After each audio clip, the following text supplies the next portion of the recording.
6월 7일 금요일. 자, 아침 관심 종목 빠르게 한번 보겠습니다. 자, 해외 증시에는 특별한 사항 없습니다. 전부 다 보합선으로 많이 끝났고, 엔비디아 같은 경우 완벽한 신고까지 찍은 다음에 지금 살짝 내려왔었는데요. 지금 잠시 보시자면 이제 엔비디아 CEO 벌써 7억 달러가 넘는 주식을 가지고 있다고 하고 있죠. 정말 엄청납니다. 자, 그래서 이런 엔비디아의 독주 추세가 조금씩 꺾일 그럴 타이밍에 이제 여러 가지 악재 뉴스가 좀 나오지 않을까 했는데, 역시나 이제 좀씩 악재 뉴스가 나오고 있죠. 자, 오늘 아침에 이런 뉴스도 떴는데 잠시 보시자면 이렇게 엔비디아 오픈 AI 지금 반독점 조사 칼 빼든다라고 하고 있어요. 자, 서서히 이런 반독점에 대해서 제재도 나올 뿐만 아니라 시장의 분위기가 좀 바뀌고 있기 때문에 또 떨어질 땐 또 무섭게 떨어질 수가 있거든요. 자, 그래서 그런 분위기에 따라서 돈이 또 어디로 가야 될지. 자, 최근에 돈이 들어왔던 섹터들 중에서 원전 테마도 있고요. 그 제약 바이오 그리고 게임 테마도 지금 서서히 돈이 들어오고 있기 때문에 우리가 이제 돈의 움직임 흐름 조금 예의주시해서 지켜볼 때가 됐다라고 보여주고 있습니다. 오늘 전반적인 뉴스 한번 보시자면, 자, 오늘 10시에 액트지오 쪽에서 지금 대왕고래 찾아낸 근거를 밝힌다라고 하고 있어요. 그래서 당연히 오전 테마는 무조건 석유 테마주를 안 볼 수 없다. 그죠? 기대감 계속 살아있고, 추후에 오늘 좀 미친 듯한 폭락 나온다 하더라도, 자, 월요일, 화요일, 수요일 계속해서 뉴스 나올 거 있고, 그 돈이 제대로 들어왔잖아요. 모든 섹터에. 이런 분야는 절대로 한 번에 죽는 일 없으니까 오히려 눌리면 눌릴수록 좋다라는 거죠. 전선 테마 어땠습니까? 자, 갭 띄우고 죽이고 미친 듯이 빠졌으나 결국은 그 물량들 다 잡아가지고 엄청 올라갔잖아요. 그래서 조금 저 같은 경우야 아침엔 좀 시초가 매매 위주로 많이 하고 오전 매매 위주로 좀 집중을 하고 있지만, 스윙을 조금 주로 하시는 분들, 저처럼 이 다른 업을 같이 하시면서 매매를 하시는 분들 같은 경우, 종가 베팅 하시는 분도 많잖아요. 자, 그런 분들 같은 경우는 눌릴 때 오히려 잡아보면 좋은 기회가 되지 않을까 싶습니다. 그래서 오늘 같은 경우는 역시나 석유 관련주들 계속 지켜볼 것 같아요. 한국석유, 흥구석유 이 두 가지를 필두로 해가지고 지금 한국 앙코르 유전도 굉장히 강하죠. 자, 요거 지켜보시면 좋을 것 같고, 지금 전체 섹터의 모든 대장주로 지금 날아가고 있는 게 바로 이 동양철관이거든요. 이 동양철관 오늘도 갭을 좀 높이 띄울 것으로 생각이 되는데, 이 동양철관과 한국석유 이 두 가지를 필두로 좀 많이 보시면 좋을 것 같아요. 이 한국가스공사 같은 경우가 굉장히 강했는데, 이 한국가스공사가 지금 단기관로 들어갔습니다. 단기관로 들어갔고, 또 화성밸브가 또 굉장히 강했거든요. 잠시 보시자면, 자, 화성밸브가 금요일날 엄청나게 강했다가 순간적으로 미친 투매가 한번 나왔습니다. 분봉 차트 보시자면 이렇게 한 번에 꽂았는데, 사실 제가 제일 우려했던 게 이런 높은 자리에서 꽂은 것뿐만이 아니라 이제 경고 종목을 먹으면서 증거금 100%가 되면은 사람들이 잘 안 쳐다봐요.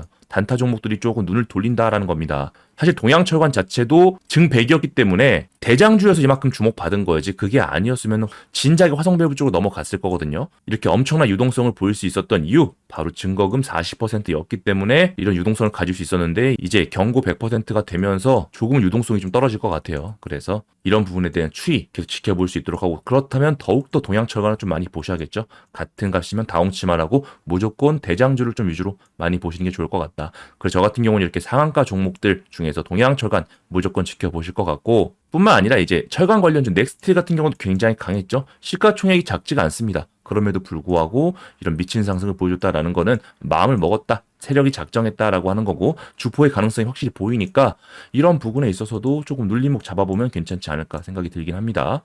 그리고 고려 시멘트도 마찬가지, 이렇게 철강 관련주도 시멘트 관련주들로 이렇게 테마가 계속해서 뻗어나가는 움직임 흐름 보여주고 있는데요. 아침의 변동성에 따라서 어떻게 매매하실지 지켜보시면 좋을 것 같습니다. 그리고 시간에서 미스터 블루가 또 굉장히 강했어요. 시간의 상한가를 갔기 때문에 미스터 블루, 지금 펄어비스 같은 경우도 중국 판을 획득했기 때문에 시간에서 갭이 높이 뜰 텐데, 아무래도 유전 테마가 너무 강합니다. 유전 테마가 너무 강하기 때문에 이때 이 빈자리를 끄집고 이 펄어비스가 어떻게 움직일지 지켜보셔야 되는데, 보통 이러한 경우는 두 가지로 많이 움직이게 돼요. 첫 번째, 정말 숨도 쉬지 않고 초반부터 미친 듯이 올려댄 다음에 밑으로 꽂는다. 아니면 유전 테마가 너무 강하니까 유전 테마가 쭉 올랐다가 살짝 조정받을 때 그 타이밍 때 살짝 올리는 척하면서 밑으로 쭉 빼버리는 그런 시나리오 잡아볼 수가 있겠거든요.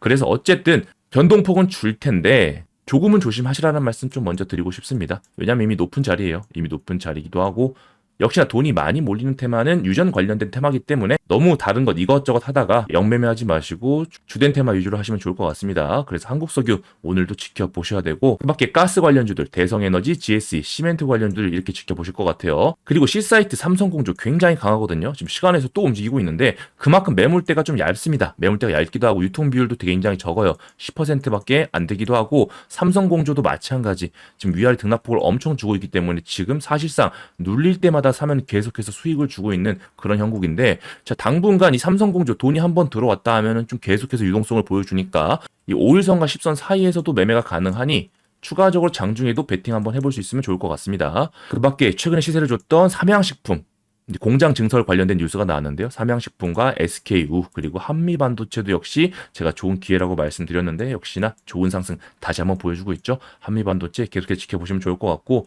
뉴스 잠깐 다시 보시자면 이렇게 천연가스 관련주들, 석유 관련주들, 그리고 시추 관련주들 장중에 엄청나게 손바뀜이 많이 될 거예요. 그래서 이것저것 매매하면서 따라가기보다 노려보면서 계획된 매매만 잘 하시면 좋을 것 같습니다. 그리고 이런 개별 종목뿐만 아니라 시황 쪽에서도 오늘 드디어 유럽이 기준금리를 인하했습니다. 정말 여기에 포인트를 많이 두셔야 되는데요. 자, 유럽 쪽에서 먼저 기준금리 인하를 하고 전체적인 분위기가 형성된다면 미국도 따라가지 않을 수가 없다는 거죠. 그래서 결국은 미국 금리 인하 될 것이고, 여기에 따라서 증시의 돈이 다시 한번 빠져나가면서 부동산 쪽으로 또 흘러드는지, 증시의 힘이 약해지는지, 그 돈의 흐름도 좀 면밀히 잘 추격해보면 좋을 것 같습니다. 그리고 금리가 좀 인하되게 되면 아무래도 원자재 가격이 조금 오르면서 코인 가격도 같이 오를 수가 있거든요. 그래서 코인 쪽도 계속해서 눈여겨 지켜보시면 좋을 것 같고, 그리고 엔비디아 같은 경우 반독점 조사가 들어오기 때문에 다른 섹터의 돈의 움직임 흐름 또한 같이 지켜보시면 좋겠습니다. 그리고 버러비스 좀 전에 말씀드린 대로 중국에서 판호 획득했기 때문에 추가적으로 계속 치고 오르는지 지켜보시면 좋을 것 같고, 삼양식품 같은 경우 관심 종목에 넣어둔 게 최근에 이 식품 관련 쪽에서 대장주로 치고 올라가고 있죠. 그런데 이런 생산 라인이 증대된다라는 뉴스로 또 오르고 있잖아요. 이런 게 하나의 기법이 아니고 관점이 될 수가 있다. 하나의 매매 관점이 될 수 있기 때문에 이런 뉴스, 생산 캐파를 조금 증설하지 않을까라는 이런 뉴스를 미리 조금 알고 있다면 추가적인 눌림에서 잡은 다음에 이런 뉴스로 인해서 올랐을 때 조금 정리하는 그런 매매도 괜찮겠죠. 자, 그리고 네이버 웹툰 계속해서 살아있습니다. 아직 나스닥 상장 시동 돈이 많이 들어왔고 충분히 계속해서 움직이고 있기 때문에, 자, 와이랩 같은 경우도 계속해서 움직임 많이 보여주고 있죠. 자, 와이랩 이 고점에서 잘 빠지지 않고 있습니다. 하지만 이 매물대가 굉장히 비어있기 때문에 여기를 좀 내려와주면 좋은데 긴 아랫골이 달리면서 한 번쯤 채워줬습니다. 그래서 와이렉 같은 경우도 계속해서 유지해주고 있고, 특히나 5일선 지금 닿지도 않고 지금 살아있다. 추세가 살아있기 때문에 추가적으로 깨진다면 좋은 매수 찬스, 다시 한번 N자형 파동 그리면서 좋은 시세도 먹을 수 있을 것 같으니까, 자, 와이랩도 계속 지켜보시면 좋을 것 같고요. 이 와이랩과 함께 지금 아주 아이비 투자 같은 경우도 지금 나스닥 상장 테마로 인해 가지고 계속해서 시세를 주고 있죠. 조금 시세 주고 있기 때문에 지켜보시면 좋을 것 같습니다. 그래서 한미반도체, 삼성공조, C사이트도 마찬가지, 그리고 화장품 관련주들도 최근 돈이 많이 들어왔기 때문에 추가적인 반등 다시 일어나는지 같이 지켜보시면 좋을 것 같아요. 자, 정리하자면요. 자, 석유 관련주 오늘 무조건 매매를 할 것 같습니다. 저 같은 경우는요. 그래서 한국석유, 흥구석유, 한국앙코르 유전, 그리고 동양철관을 필두로 해서 지켜볼 것 같고,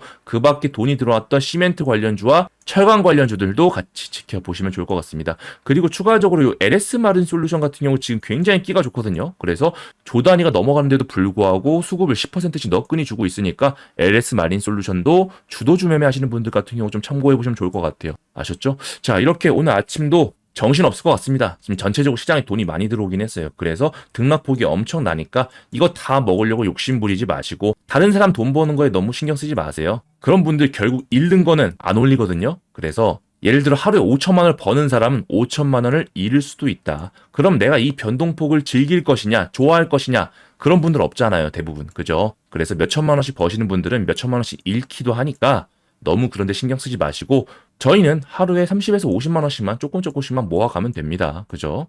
그렇게 해서 내 본업과 다른 추가적인 자금 두 가지를 같이만 병행해도 내 자산 증식에는 아무런 문제 없으니까 이제 주식에 너무 몰빵해가지고 도박하듯이 배팅해서 하지 마시고요. 자산 증식이 하나의 수단으로서 꾸준하게 롱런해서 주식시장에 오래 살아남으셨으면 좋겠습니다. 오늘도 돈 많이 버는 하루 되세요. 감사합니다.